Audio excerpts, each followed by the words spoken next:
Okay, hitting record at exactly 11:11. This is perfect for for our topic today, which is the Crown Chakra. Welcome everybody. This is Dr. Summer Nicole of Soma, Women's Collective for Mind Body Healing, and I have with me today spiritual medium Sarah Renee, and her and I have been friends. We were just talking about this. Have been friends for probably about 7 years, and I met her originally in Encinitas, which is Lake North County, San Diego, and she has such a powerful story of how she got into this work. And I was just speaking to her before this. I'm like, I really would love for her to share her story with you, and I'm gonna get her to tell you a little bit about how she got into this work and kind of explain what she does, because it's really, I feel like it's really unique. Like your voice is really unique, the way that you bring this work and the way that you deliver messages from spirit. Like I feel like it's so unique and you. And so I'd love for you to just share however that comes through you. Thank you so Thank much for being you. Thank you so much for having me. And hi everyone watching. It's always I love doing things like this because I love just talking about this and anything that I can contribute that helps someone like embrace their intuitive connection, like to me is just so important. So thank you for having this platform and creating this work for everyone. Um so yeah, where do I want to start? So, I specialize in being a spiritual medium and spiritual mentor. And so, like, saying medium, a lot of people are always like, what even is that really? And so, most of my time is spent connecting with people's loved ones who are deceased and in the afterlife, and then angels and guides like, Mother Mary, Mary Magdalene, Isis, the goddess Bridget, different deities, if you will, from the higher realms, as well. So for me, like being a medium is like being a conduit or a translator between the spirit world and the human world.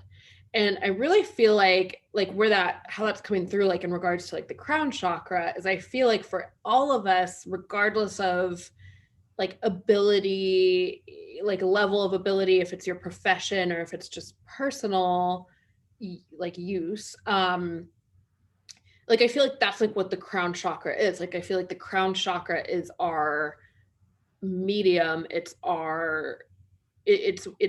the place in our body where I mean, obviously we have like gut feelings and all of that we can talk about later too, but like it's the place where divine information comes in when we're open and when we receive that, and then the brain like translates it when our crown chakra is really strengthened and like in ideal function. It's like it translates that divine message so that it resonates and we can receive and implement, right? So I feel like we all have our own medium to some degree, right? Like in our crown chakra.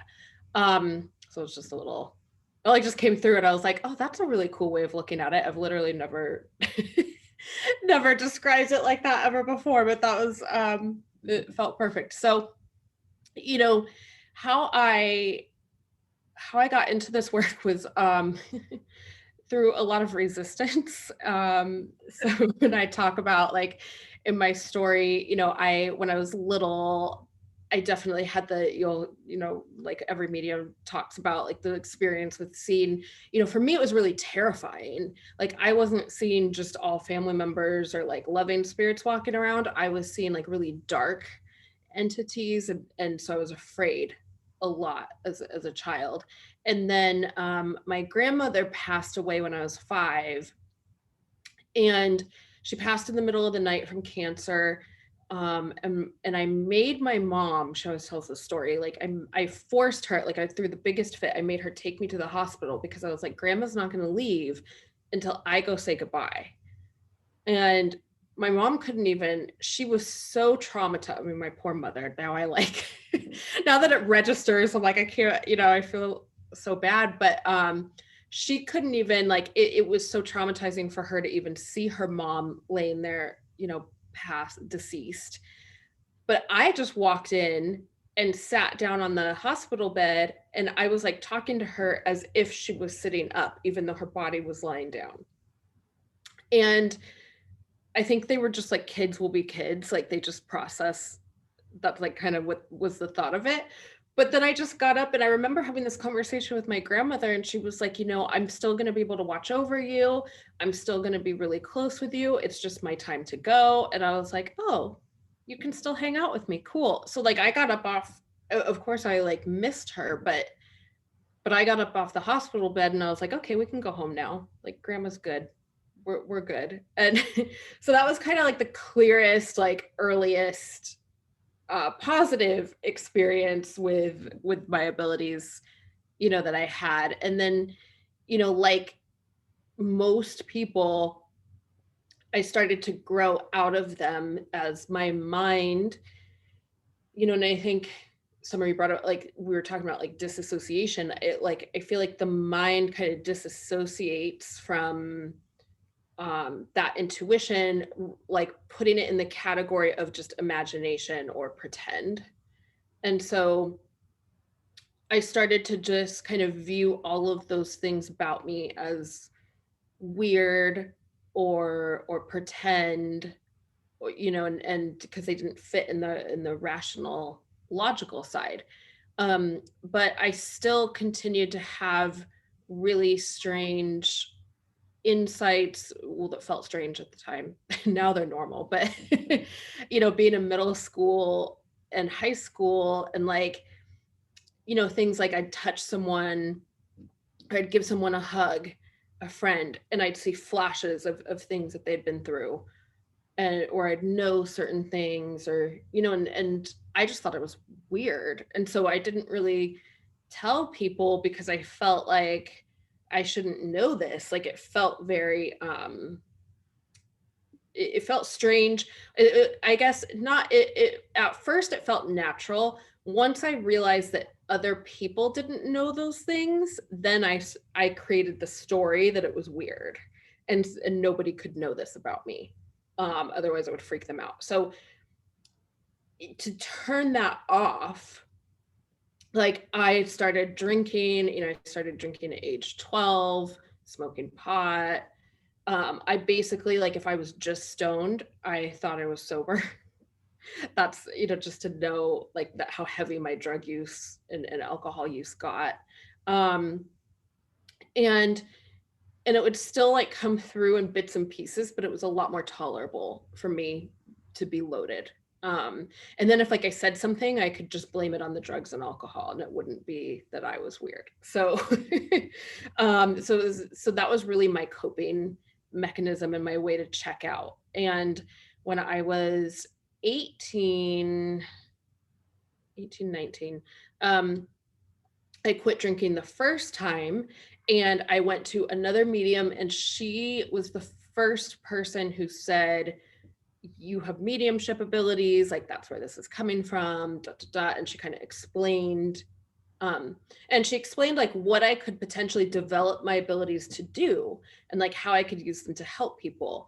And this was at a time when a lot of the medium shows that were on TV were like, so using mediumship to solve homicides.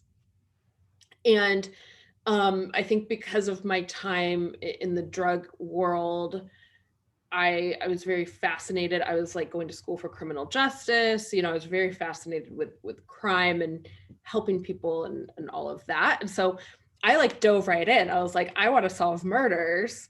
And I totally freaked myself out. Like seeing a murder without being prepared for it is very traumatizing. Nobody told me that. Like, like you have to have some protection in place, because if you don't, it's quite traumatizing. So I immediately, it was like a rubber band pull back, like it was just like, or touching a hot stove, you know, it was like, nope, not doing this. And then, you know, so I started to just check out from it again. I just kept myself really busy. And then I went through another trauma, you know, and then a bunch of things happened in my pain, started drinking again, moved to San Diego, and went through yoga teacher training. And so that was like another big shift for me, even though I was still drinking and numbing. I started to build like a really solid spiritual foundation. So I love this work with the chakras because to me, it's like all the lower chakras are the foundation for the crown chakra. And if you don't have all those sorted out, the crown chakra could like you don't have the grounding in place to protect yourself, in my opinion. It's so connected to the nervous system too, right? The crown Yep. and the third eye chakra is so connected to the nervous system. So that just like makes so much sense that if you don't have any sort of foundation in the lower chakras, or any sort of like grounding abilities, or ability to feel safe in your body and any of that stuff, any of that higher chakra visioning or anything that downloads or things that come in can be quite overwhelming to a lot of people if they haven't had that sort of base work Mm-hmm. attended to. Yeah, it made a huge difference for me. For sure. Yoga still is like one of my foundational practices. And then, and learning about the different, like, because in my yoga teacher training, like we really dove into tantra, sorry. And, the different deities and all of that. And so, which kind of complemented in a way my Catholic upbringing. And my best friend at the time was going through priesthood training to be a priest in the Catholic Church. And so we like have all these conversations about God, and I'd be like talking about Kali, and he'd be like, oh, that totally makes sense. And like, and so for me, like he was such a help in helping me integrate all of this as one in my whole system, and really feeling safe. And so I built this solid, safe foundation for myself. And so then when like a couple, like coming out of that, I started to do energy healing, because when I was teaching yoga, I noticed that I could move people's energy around. And so, I was like, okay, spirit, I'll do this. I'm not going to do mediumship, but I'll do this. And, and then shortly after that, I quit drinking and got sober. And then it was just like, bam, all of my abilities, just like a light switch, like 2 months into sobriety, it was just, they were all on all the way. And I was seeing, dead people everywhere. It was like The Sixth Sense or something, like, that movie. Like, it was so much, and I knew that I was safe, but it definitely took a solid year of learning foundation, or learning boundaries to implement in my foundation, of saying, from 10 p.m. to 8 a.m., this is my resting time. Like, don't bother me. Like, you cannot wake me up, like certain things. And so like really setting those boundaries with spirit, because when you can see all spirits, like they don't always respect your boundaries, and so you, just like we have to do with other humans, we have to set, or even energy when you're an empath or anything like that, like setting those boundaries. And so that really, learning to have boundaries with, and groundedness with the openness, was like my like magic moment, I guess, of where I was like, okay, I can do these readings now. It's gonna be okay. Everything, and now I'm able to do, homicide cases, certainly not full-time, because they're a lot, but I am able to do those in a way that feels safe and okay. Yeah. Like, fantastic. Great. I'm just like, as you were talking, I'm just like picturing like your 5-year-old self, just like super open and psychic, and just like, what do I do with all of this? Like, and it just makes so much sense. Like, even just your whole journey of here. I don't know if I've ever heard you quite explain that timeline to me like that before. And because I've heard you talk about your past and stuff before, and things Yeah, you've like I wrote. always usually kind of do bits and pieces, and I was Yeah, just, okay, I'll just go through the whole thing for yeah, and I feel like it just makes so much sense, and I feel like it probably resonates for a lot of people that it, especially for those who consider themselves like psychic or highly intuitive, which I feel like is something that's just collectively enhancing across the planet. Like everyone's abilities are rising, but Mhm. it just feels like it's just so common for people to. It's almost like people being afraid of their own power, right? Or what they can see and what they can feel, being afraid of like even just sensations like in the body. And so it's so common for people to want to numb it or shut it off or ignore it or whatever. But it just seems like it's for most of these people like that have these types of abilities or that at least get connected to it. It feels like it's something that eventually it comes back around, like once they're in sort of this like clean sober state, because it just seems like a gift from spirit and like, oh, you're actually supposed to help others with this, like here's how to do it. Like I've heard that quite a lot, like from different psychics and like intuitives that I talk to. Yeah. Yeah, it's Yeah, just and like in all different ways. Like I have a client who works in an anti-terrorism for the government in a certain branch, and she is highly intuitive, and we've done a lot of work, with her and her intuition, and she is able to see her gift. Like she can look at like blueprints or like a list of names or layouts for certain things, and spirit highlights the vulnerable points for her, and so she's able to then address that for national security, and wow. along with like her logical stuff obviously, but like but people don't. So I always like to tell people that too, of like our gifts all work really uniquely like in collaboration with our circumstances and our logical knowledge, and it's a collaborative thing. It doesn't have to be like this or that. Hmm. Hmm. Yeah, and it just feels like I say this too, that because I've been doing the somato emotional release work with people, the inner child work with people for like over a decade now, and it used to be, what I've noticed is that it used to require a lot more guidance and a lot more support like on my end. And now what I'm finding even in the last year, I want to say, is that people just go right in, like they're able to, like the veil is thinner, they go right into where their body's taking them, like to the subconscious mind, like to the inner child, like wherever that little child was emotionally frozen, from whatever trauma. It's like it used to require so much more guidance from me, I noticed, and like discernment of when that client kind of would jump into their rational logical mind and like out of like the body. And so I used to have to like consistently like guide them back into the body, come back into the body, like out of the ego or out of the dissociated state. And sometimes it would even come to a session where we actually just needed to retrieve the dissociated self, which is really interesting from the childhood trauma of whatever happened. Like the spirit jumps out of the body and then they're just kind of hanging out there, and so we go back and retrieve that dissociated self. And so I just have noticed it so strong that I just feel like it's just like across the board, men and women, that this intuitive ability, this ability to be connected to the spiritual realm has just enhanced for everyone. And Mhm. it's Yep. delightful on my end because it just, people can go right there. I don't, it takes a little less guidance, and then they Uh-huh.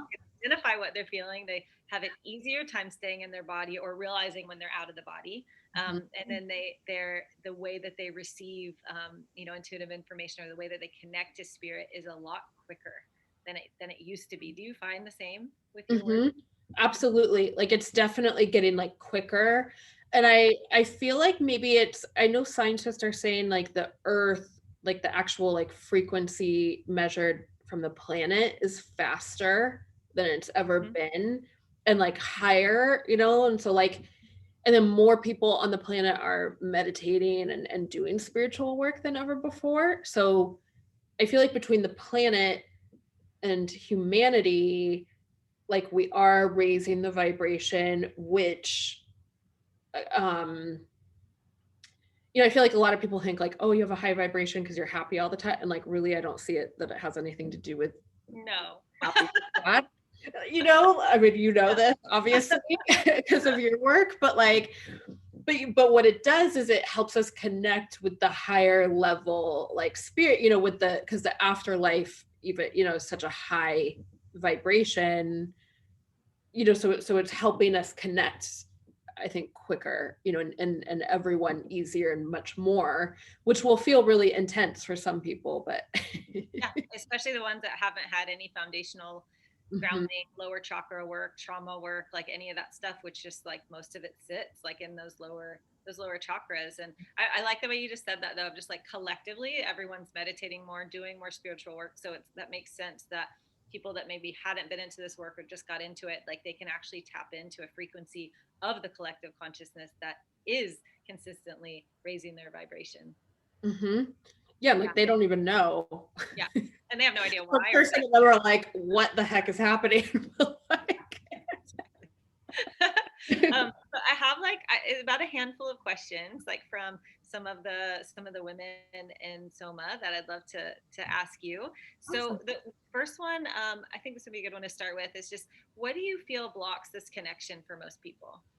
Ooh, okay, this is a good one because they have the best analogy for this. So, if you think of Drano commercials, like Uh-huh. like you know how they show the drain and it's like it's all like clogged up on the sides.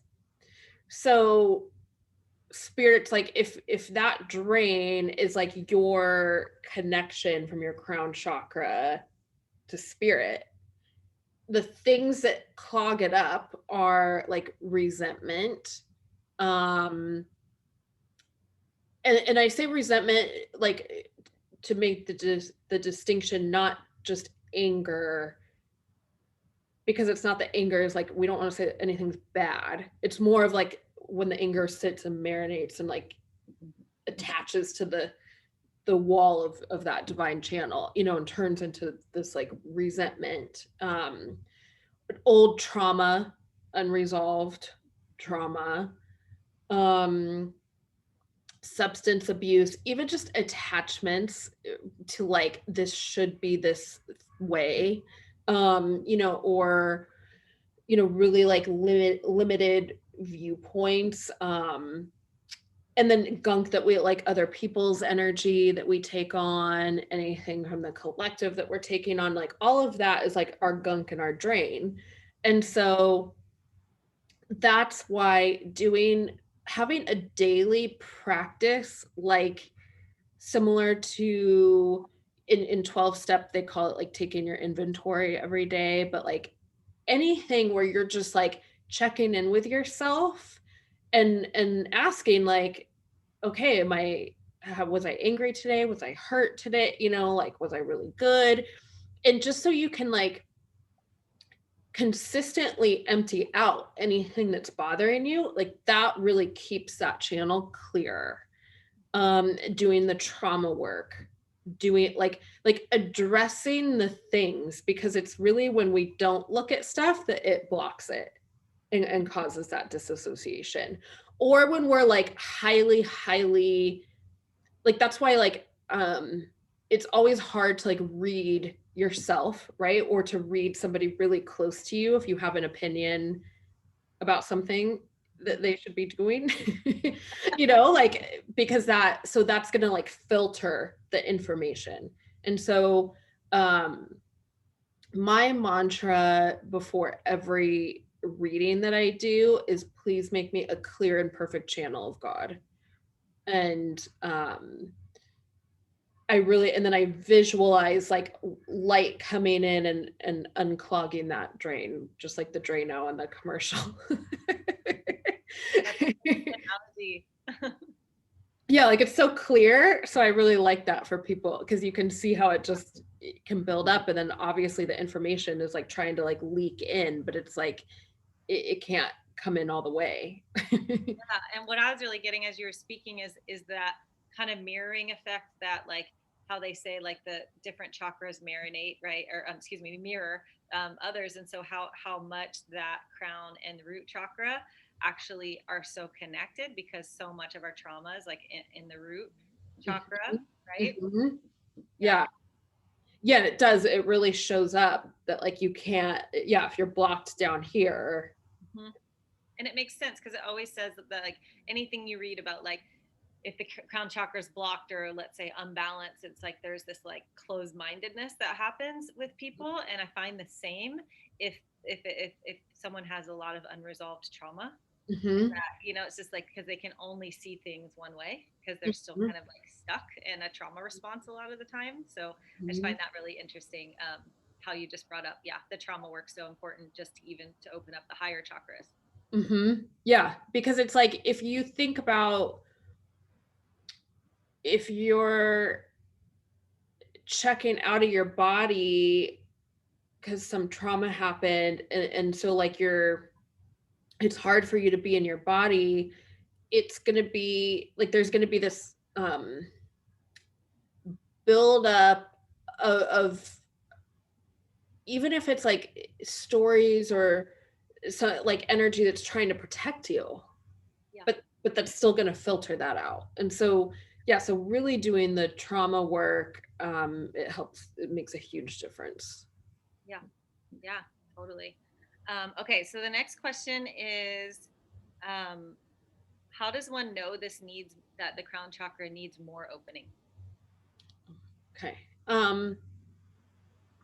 So there's a few things. So something that I used to do this with clients, and it's funny, I was just laughing because now I'll do it with myself, but I don't even have to use a pendulum. They'll show me a picture of a pendulum in my mind for each chakra, but you can use a pendulum where you just hold it up and you just ask, like, show me my root chakra, second chakra, and you can go up each one. And it's really cool because like you'll see like 3 or 4 of them will be like totally the same, and then like one will be like all over the place and you're like, oh, what's going on there? Like, um so I mean that's like one like kind of practical way I guess for all the chakras to check in.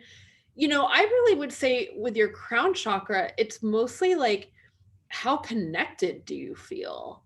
I would say to ask yourself, like, how connected do I feel with spirit or source or the universe or whatever higher power or energy you want to call it, even your higher self, one could say. Because it's like, and are you in your head? Another like big red flag for me when people are blocked is like you're in your head a lot, but you're staying in your mental mind of thinking something through, and there's a lot of like self-will going on, so it can kind of come back to the third chakra too, of like you're trying to force things, is usually a sign that something's blocked up here that you're not wanting, or even like your third eye, you're not wanting to see something, so you're trying to force it. So it kind of, like you said, it comes back down to these other chakras as well. Yeah, because I feel like some people, people go about their daily lives, and like what's normal to them is their norm, and so Mhm. sometimes they don't know that, like, oh, this could actually be a lot more open than it is. And so I feel like that's a good, like, if someone feels disconnected, you feel like you're a closed-minded person, you easily dissociate from the body, or kind of like check out, right, of the body, or like, yeah, if all your energy is always up, but you're kind of overthink a lot and second guess yourself a lot and just kind of in your mental processes a lot. Yeah. Those And are, if you have a hard time um, making decisions, because I do find that like when your crown chakra is really open, like because your intuition's just flowing, like it's much easier to make really conscious decisions Mhm. versus getting overly analytical, going back and forth, like obsessing about it. To me, that's a sign Mhm. also. And just like, are you able to but like are you a person that feels like you are being guided by spirit or something or the universe or not? Right. Yeah. And like Are you guided by all of your old ways of thinking. Yeah. Right? Yeah. Are you in trauma response? Like, Are you or doing what you should be. criticism all the time, right? Mm-hmm. Yeah. So those are big, because to me, when the crown chakra is like in perfect, for function, right? Or open and balanced and working ideally, is a person, no matter where your abilities are on the scale, it's like you'll feel fully connected. You'll feel like something is helping you move forward. Like you're just going to feel like you'll experience, even when there's like hardship or challenges, it'll still feel like, no, but I'm meant to do this. I'm in the flow. Like and usually it doesn't make sense. It's just like this knowing, and it's like, oh, well, I don't know. I just know this. I don't know why. It's like that. What is it called? Claircognizance, right? Where it's just, you just know. You can't explain it. It doesn't really make sense, but you just know. Yeah. So then the next question just is, one sister asked, just would love to know any tools for expanding our connection to source, which I know you have many. Like, oh my gosh, so many. So okay, so if you think about it, really like the foundation for any tool to connect with source is, are you giving them permission to connect with you? And then are you paying attention? So it really comes down to like permission and willingness and awareness. So, of course, there's tons of other tools that help keep your frequency. Like we could go on and on for hours about that. And I'm sure that I'm sure that all the tools that they're learning from you will help support this also. But, really, I would say like the biggest, like first step, like game changer thing is daily communication. I call it a spirit team, just because like I started to, it's funny, like I see a team around every person, but I was doing this thing where I was writing a letter every night in my journal, to God. And then it started like God, goddess, because I view God as like a consciousness, but like a union of, God and goddess. So, and then that expanded out, like Archangel Michael, grandma, my friend that passed. And by the, like, I ended up like my deer was like half the page with all my guides and like higher beings that I was writing to. And I was like, I see all of these like beings around every single person. And it's like we all have like a team. So I started shortening it just for my own convenience originally of saying dear spirit team, but then that started like translating and making sense for my clients. So like, whether you call it that or you have your own name for it is, fine. But talking to them, inviting them in, like just saying, please help me, I give you permission to intervene on my highest and best good, please help guide me throughout my day. Or like, 12 step, like for me, it started like with the third step prayer and recovery of like, thy will be done. And that was like my initial kind of, but like something where you are consciously inviting them to give you signs, because they usually don't want to freak you out. So, and then we have free will. So they don't want to like intervene if you are like hell-bent on making this decision. They're gonna be like maybe trying to warn you, but like they're also like hands tied because you do have free will.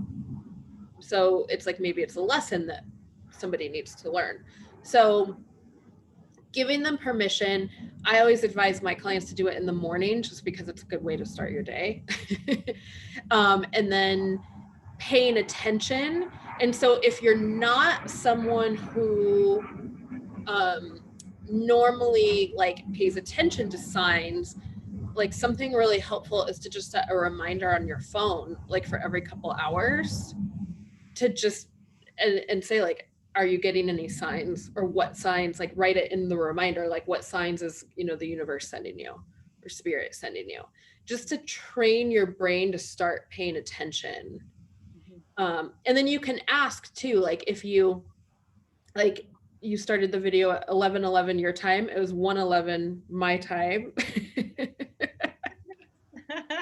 Of course. And like, but like if you were someone who you're like, okay, it's 11:11, is that a sign, or like is it just a coincidence? Like you can then ask like, hey spirit, if this is you, can you give me another sign to confirm? And then that's when like maybe you'll walk outside and like there will be a feather there, or you'll find a coin, or whatever like your signs are. And so you can start to like build that communication with them throughout your day. And that really helps keep you open, so that you don't, because most people go through, you know, times where you kind of like, if you imagine like your crown chakra, like the lotus flowers, like, you know how I see it a lot, like it's almost like it closes and then opens, closes, opens. Like we go back into our mental mind and like trying to like manage everything, and then we open up to divine will, and we go back, you know. So it's like you just want to train your brain to keep, and that it's safe to be open. And so like coming back to even like nervous system work is really helpful, because like when I'm doing a reading, it's a lot of energy rushing through. So I've had to do a lot of work to strengthen my nervous system just to handle bringing through spirit in the amount that I do. So all those like breath work is super helpful. Yoga, like be it the in your body practices, so that you don't have to check out. Like, you know, I know it's kind of, it gets trendy in the spiritual community to like just focus on astral traveling, or, you know, taking certain plant medicine, not that I'm like anti-plant medicine, you know, but like having to do that to have a spiritual experience, like that, you know, I just don't believe that that's true. So it's like when you can be in your body and feel safe to open up in your body, like that's when you can really expand your intuition like to a whole new level. Right, which just totally goes back to doing the inner child work and the trauma work, right? Of just like, because if your, you know, inner child is emotionally frozen at some trauma really at a really young age, and you just can't find safety in the body, which is so much about the bigger program of Soma that I'm creating now, which is called Foundations of Healing. But it's like, if you like teaching women how to create that safety in the body, and then just because what I've seen, what I just know to be so true is like the nervous system so connected to our inner child, and like so connected that it's like, unless you're doing like the inner child work, like your nervous system, you know, and even your breath patterns could stay kind of in a, you know, fight or flight type of mode, or maybe your tendency is to freeze or whatever it is. But that just feels so connected. So I love how you keep bringing that back. It is just about feeling safety in the body, because so many people are afraid of, just straight up afraid of sensation, whether it's emotional sensation or physical sensation. Like they just fear the intensity of sensation, I feel. And yeah, and like spirit too, like when you're talking to like your angels, they're never going to want to harm you or scare you. So that's kind of too, like in learning boundaries, like the rule of thumb is like, if you all of a sudden feel, let's say Archangel Michael is coming to work with you, and all of a sudden it's too overwhelming and you feel like your heartbeat going too fast, and like you tighten up, he's going to back off, because he's going to sense that fear, and he's going to be like, oh, this is meant to be healing, I'm going to back off a little bit so that it's easier for you. Whereas like a negative spirit or entity, they seek to cause fear. So what you can do, and you have the power, so you know, you have the power to say only spirit that's of the light is allowed to come connect with me, or that's aligned with like your faith or something, you know, but like, um, so that then the entities can't come in. Like I always tell people, I'm like, you never want to be like, I'm open to anyone. Never say those words.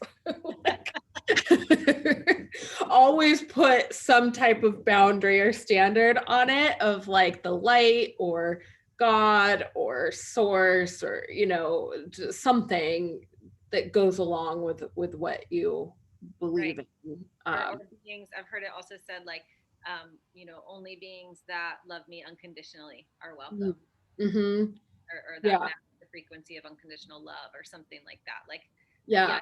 people can really choose words that resonate with like their particular like beliefs and faith. That this isn't like, I think that's really important to like name for anyone that is maybe even like newer to this work or hearing this, that it's like, it doesn't have anything to do with like religion or like your belief. It's like I feel like it's just overarching of all of it. And so you can Yeah. totally use your own language. Like the Mhm. language doesn't really matter. Like spirit's not going to be like selective of the words that you use. Yeah, yeah. Like I see Archangel Michael with everyone.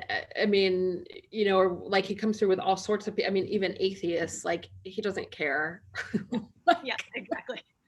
Like they don't have, you know, like they always tell me like religion is here to help different, it was like sent through to help different cultures, like, you know, remember their divine connection. Obviously, some people have twisted that into other things, which is a whole other conversation, but like at its core, that's what it is. So I mean, they'll work with you no matter what. Like a lot of my clients who are atheists will say like the light, Uh-huh. The light. you They're know, okay with, this, yeah.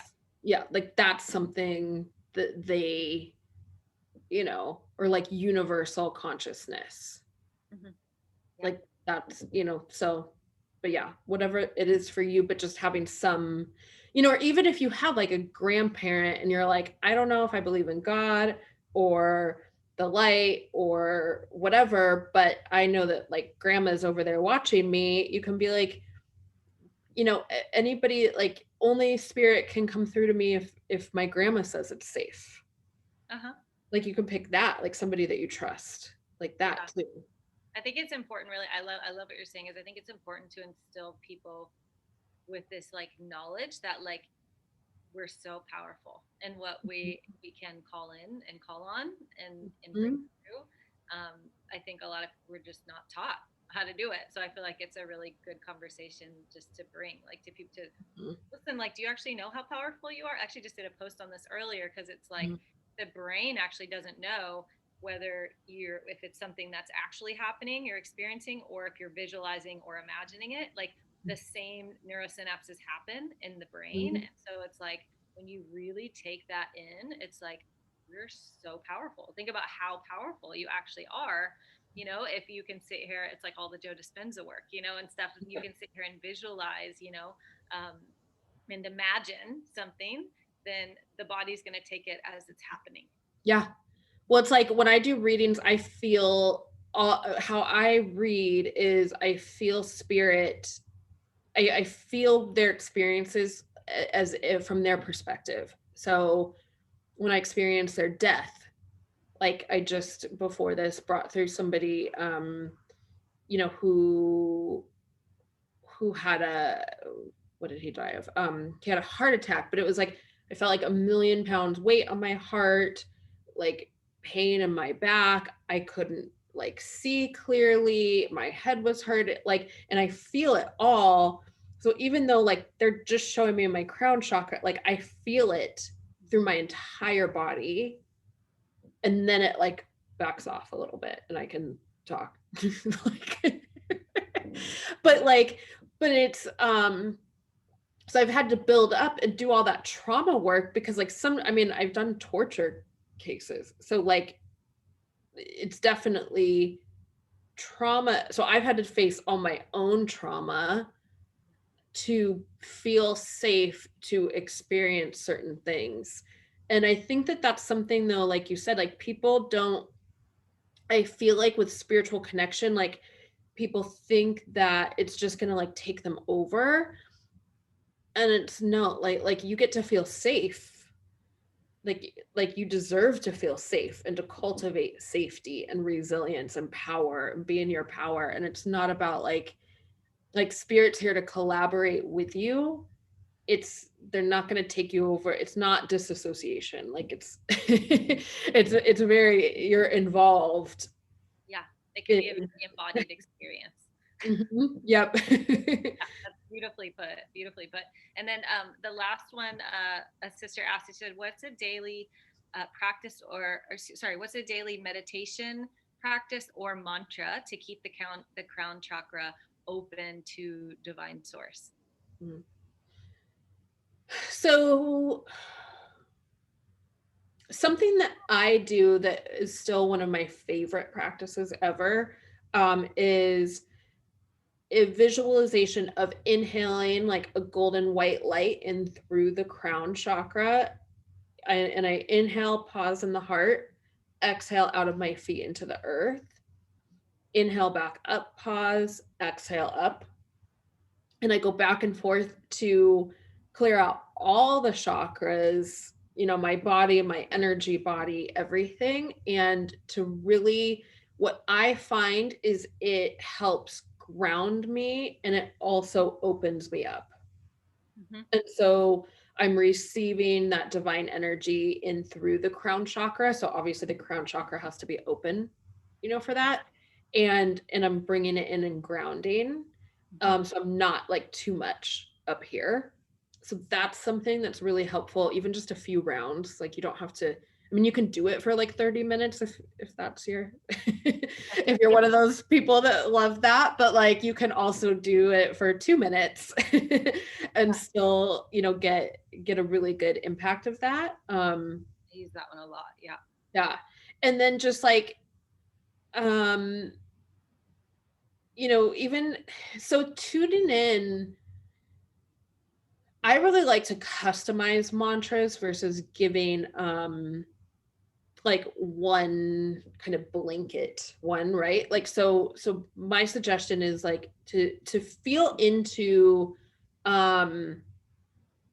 if you think that your crown chakra might be like slightly blocked, or if you think that if you feel like you have to do the work to open up more, or if you want to feel into like, why do you think that you're maybe having some blockages? Like is it a safety thing? So then your mantra could be, it is safe for me to open up and receive divine guidance and divine support. And that would really do wonders, help it. You can also just go into the whole I am, I am, I am open to divine guidance and divine support in my highest and greatest good. And something like that. Or, it's, I trust that the divine is sending me guidance that's in my highest and best good. Thing like mantras kind of like that. So like I trust, or it's safe, or I am, I find are really good for just for opening up that chakra and opening up your ability to receive, divine healing and love and support and all the things. Beautiful. And I'm curious what you tell people, because like I hear this a lot. What do you tell? I'm sure you do too. What do you tell people whenever they say to you, "But how do I know if I'm just imagining it or if it's like actually happening?" Like if like Every day. this that you talk to me. What do you say to these people? That's such a good, yeah, every day I get that question. Yeah. So tracking, cultivating awareness and feeling into, instead of just assuming that either way, actually asking, where is this coming from? Like, no, I feel like nobody thinks to like really, like you forget that you can ask yourself and you'll get a nudge, right? Like you have this like intelligence system in you. So whether you call it your higher self or instinct or gut feel, whatever name you have for it, like you have this intelligence system in you. So when you ask like like if it's like, oh, I should call this person, let's say, and then you're like, where's this coming from? You're going to feel if it's coming from this place of like, I want their attention, or I'm worried, or like if it's coming from fear or lack, or again, like attention seeking or ego, or like especially like with breakups, right? Like if you're trying to like get over somebody, and then it's like I should call them, and people will come to me a lot and be like, well, how do I swear it's my intuition? I'm like, no. Your guides are not telling you to call them. Like, it's your wounded little girl screaming at you that wants their attention. exactly. So one, like looking at, trying to go into that witness mode to look at who's saying this. Mhm. And that you'll get the nudge, because like the when it's divine guidance, it feels very it's very clear, it's very clean, it's very like neutral. It's just like, call this person. It's not like a call them because you love them, call them because you're afraid. Like they don't care. You know, like it's never, even when it's dangerous, and like, you know, a good thing to kind of remember for everyone, because most people have had a time when you get like some feeling to not go down that road, or to not go to that party, or to cross the street or something. And it's never panicked. You know, usually it's like a very neutral, like cross the road, don't go there. Like it's just very, that's usually how divine guidance is. It's just straight to the point. And it's loving, but it's not like a human love, right? Like it's not like this mushy gushy, you know, like it's loving and supportive, but it's also very like blunt. It's correct. Yeah, I love you said that too, because that's how I often think about, well, how do I know if it's intuition or divine guidance? And like when I learned that, I think I originally heard that from like Teal Swan, you know, who does these videos and this stuff. And Yeah. she was like, your intuition's always going to be emotionally neutral, or divine guidance is always going to be emotionally neutral. And then if you're in the ego, there's probably going to be some sort of emotional charge to it. So it's like a really kind of simple way to know if you should Yeah. follow the nudge or not. Yeah. Right? Yeah. Yeah. And like looking at your attachment to the outcome, because like usually when I'm like in my, like, you know, in the crown chakra and I'm following that divine guidance, like I'm trusting, like I don't know what the outcome is going to be. Whereas usually when I'm in like my mind, I'm like, I'm doing this to receive this.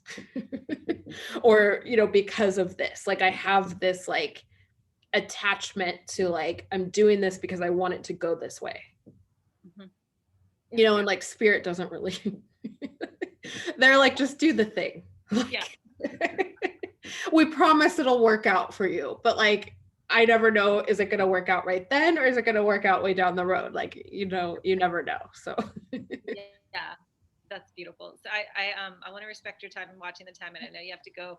How can people find you? And I just also want you to share about, I know about your blessings book. That's the book that you have, right? That's available. yes.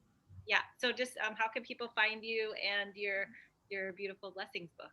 Thank you. Yes. So on my website, my website is sarahreneeinc.com. And that has like all my bio, my story, you know, it has, you can contact me. There's guided meditations that you can purchase on there. There's also, so on the offerings tab, there's a tab called New Book, and that has a link to the Amazon page for, I have the Blessings book, which is like a bunch of channeled mantras, prayers, and visualizations for all different areas of your life.